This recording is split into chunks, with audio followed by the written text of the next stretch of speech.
Hello friends, this is job మిత్ర Satish Kumar. Friends, ఈరోజు అతి ముఖ్యమైన టాపిక్స్ ఏంటంటే ఒకటి కృత్రిమ మేధస్సు, రెండు అంతర్జాతీయ వికలాంగుల దినోత్సవం. కృత్రిమ మేధస్సు అనేది ఈ ఫోర్త్ ఇండస్ట్రియల్ రెవల్యూషన్లో అతి ముఖ్యమైన అంశంగా తీసుకోవడం జరుగుతుంది. ఎందుకు ఈ టాపిక్ ఇప్పుడు తీసుకున్నానంటే రీసెంట్గా ప్రపంచ ఆర్థిక వేదిక world economic forum future of jobs report 2020 అని చెప్పి ఒక రిపోర్ట్ని విడుదల చేసింది. ఆ రిపోర్ట్ ప్రకారం తీసుకుంటే 2025 నాటికి 8,50,00,000 జాబ్స్ అనేవి పోతాయని చెప్తుంది.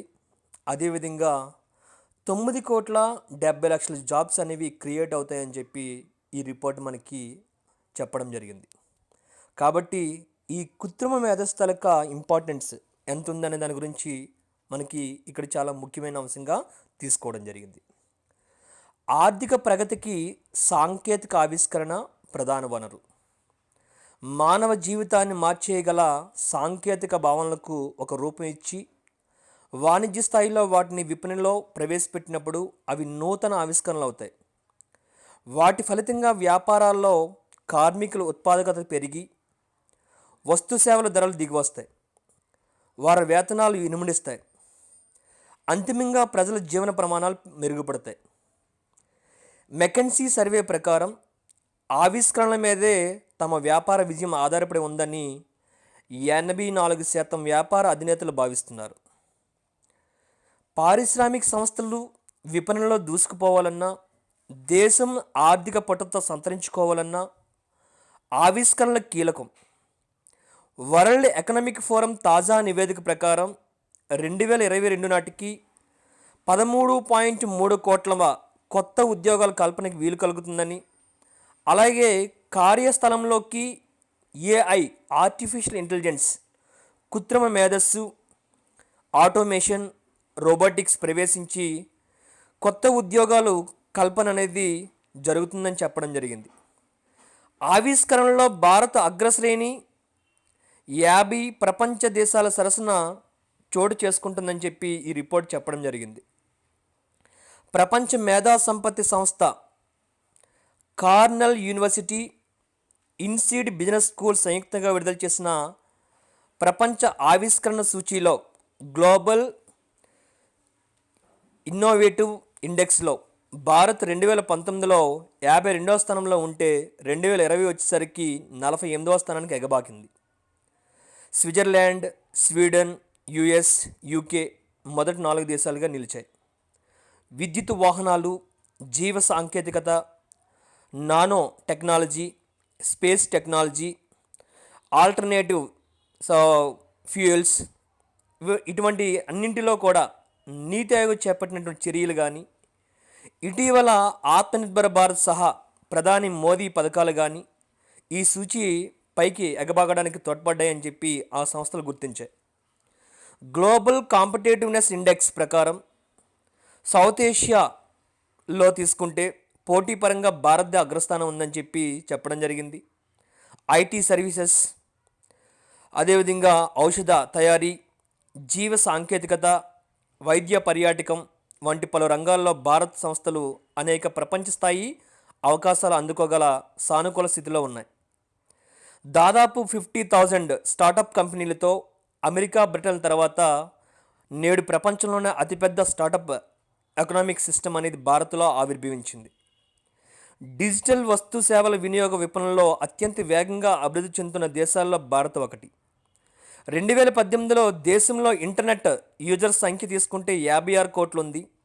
చైనా తర్వాత ప్రపంచంలోనే మరెక్కడా కూడా ఈ ఇంటర్నెట్ యూజర్స్ ఏ దేశంలో కూడా ఇంత ఎక్కువగా లేదని చెప్తుంది.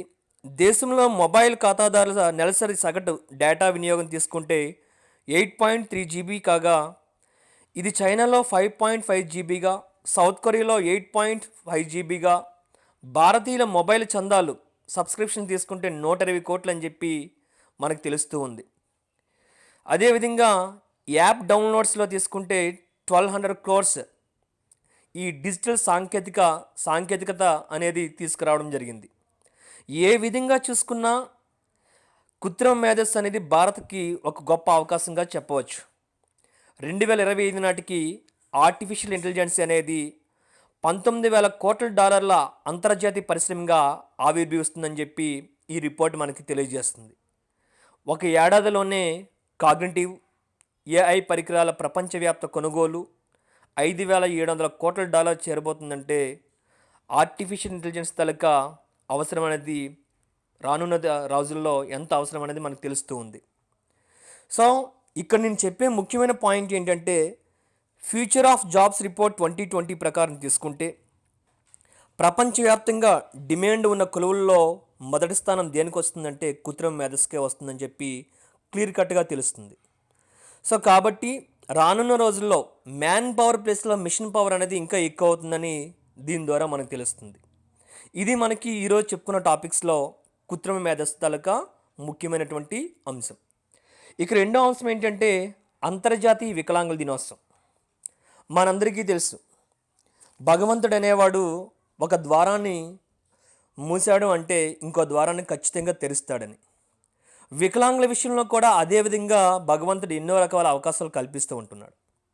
1992లో మొట్టమొదటిసారిగా ఐక్యరాజ్య సమితి జనరల్ అసెంబ్లీలో తీసుకున్నటువంటి నిర్ణయం ప్రకారం ప్రతి సంవత్సరం డిసెంబర్ 3వ తేదీన అంతర్జాతీయ వికలాంగుల దినోత్సవం సెలబ్రేట్ చేస్తున్నారు.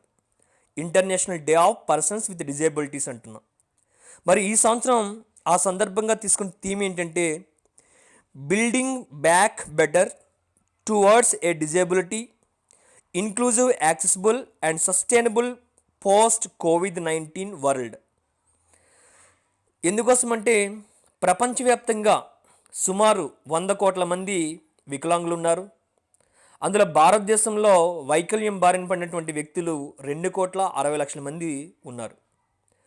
వీరి పట్ల సమాజం ఏ విధంగా చూస్తుంది, వీరి పట్ల భారత ప్రభుత్వం ఏ రకమైన అవకాశాలు కల్పిస్తూ ఉంది, అదేవిధంగా government of Andhra Pradesh, government of Telangana ఎటువంటి పథకాలు అమలు చేస్తూ ఉంది. మనందరికీ తెలుసు లాక్డౌన్ కారణంగా దేశమంతా స్తంభించి ప్రజల ఇళ్లకు బందీలయ్యారు. ఈ సందర్భంగా బయటికి వెళ్లేందుకు కానీ ప్రపంచాన్ని చూసేందుకు కానీ వీలు లేకుండా ఇళ్లకే పరిమితమైన వికలాంగుల సమస్యలను సహానుభూతితో అర్థం చేసుకునేందుకు అవకాశం ఏర్పడింది. ఎందుకంటే వికలాంగులు మాత్రమే ఇప్పటివరకు ప్రపంచాన్ని చూడలేకపోయారు, ఇప్పుడు మనం కూడా చూడలేకపోతున్నాం.